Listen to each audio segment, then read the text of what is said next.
I'm delighted to be joined today by an environmentalist and one of the finest actresses and singers in this country. My guest today is no less than Nadine Lustre, who is kindly welcoming us here in Siargao. So welcome to this EUU Talk Siargao edition.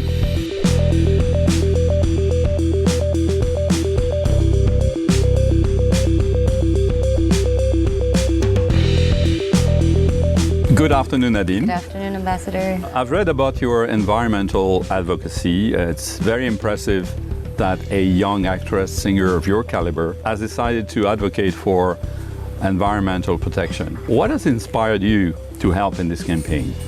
I think as a young girl, Ambassador, the environment is something that I've always been conscious and aware of. I remember coming home from school because my school is just a couple of minutes away from my house. So I would walk home to school and I'd be picking up little plastic wrappers of candies or just, small trash that were left on the road. So I would pick it up, put them in my pocket and then throw them away.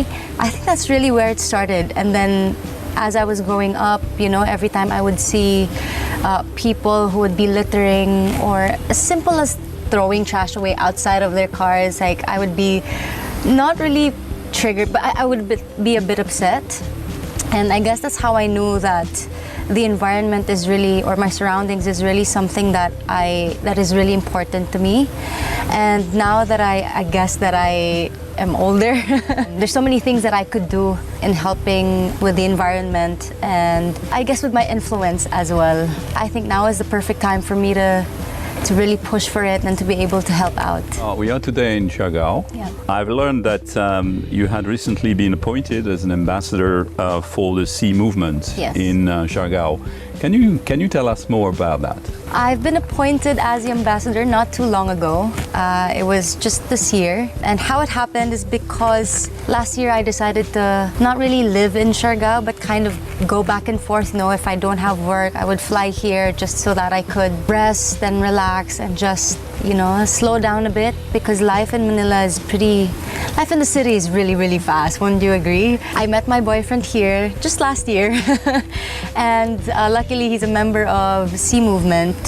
So he was kind of the one who was a bridge for me and Sea Movement. So I'm really grateful because it's something, helping the environment or working for the environment is something that I've always wanted to do. And I'm just happy that my family is getting bigger and I'm meeting more people who are like-minded and who have the same values as I do. Mm-hmm. So that's really how it's all because of Chris, right. My boyfriend. What do you think communities on an island like Siargao can do to help protect our marine environment? I think it's as simple as being aware, just being mindful of everything that you've been using. I mean, if you go to the market, bring your own bags or bring your own utensils, bring your own bottle of water. As much as possible, just try to minimize the trash or the waste that you throw in the garbage. So it's as easy as that. And I think that because Siargao is such a beautiful island with beautiful, beautiful people, I'm really hoping that someday everyone would be fully aware of what's really going on in the environment because not everyone is aware. I understand that life is hard and the environment is kind of the last thing that people would want to worry about. It's really about survival first. So it's really at the last of their list. So yeah, but I'm really hoping that it changes soon because Siargao is such a beautiful island and I really do believe it when people say that there's magic on the island. You also have been vocal about including environmental protection in the curriculum of our schools. Yeah. Can you elaborate a little bit for me? I think it's good to start them young. You get what I mean?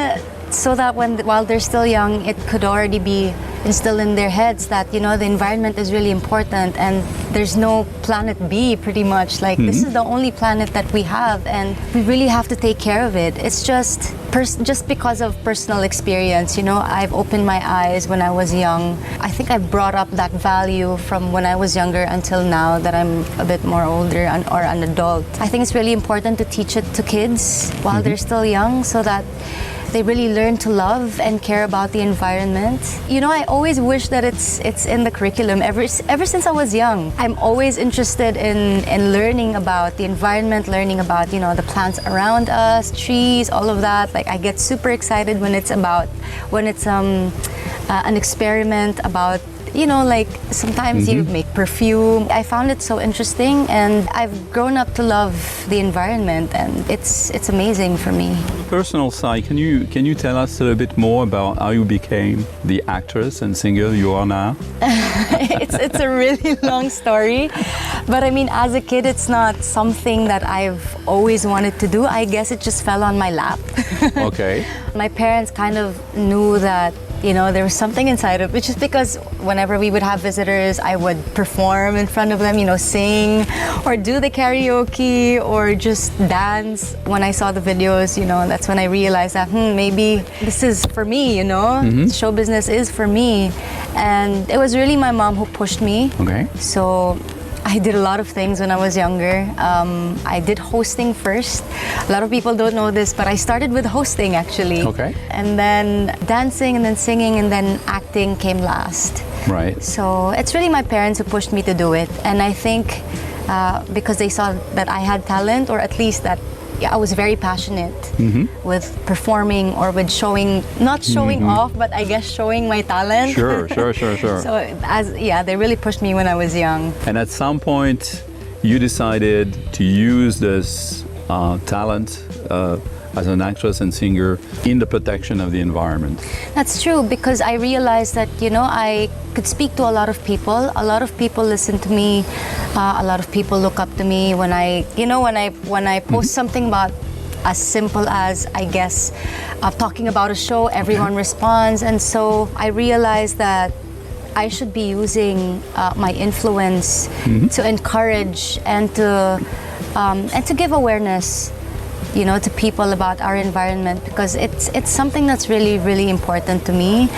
And, you know, every time I see news about the wildfires in Europe now, all of the trash, the rivers drying up, it really makes me sad because the earth or our planet has been taking care of us, and we're not really taking care of it. So, you know, it makes me really sad, but it's not yet too late. I'm hoping that soon enough everyone wakes up and decides to take care of our planet. What is your dream about Siargao? My dream about Siargao? A lot. A lot of things. But definitely I would love to see Siargao as a sustainable and a fully eco-conscious island. And just simple, like, to keep its magic, you know? I mean, everyone loves the magic of the island, and I'm really hoping that it stays there until the very end. Thank you so very much, Nadine. Thank you, Ambassador. Thank you very much for your time. Thank you so much.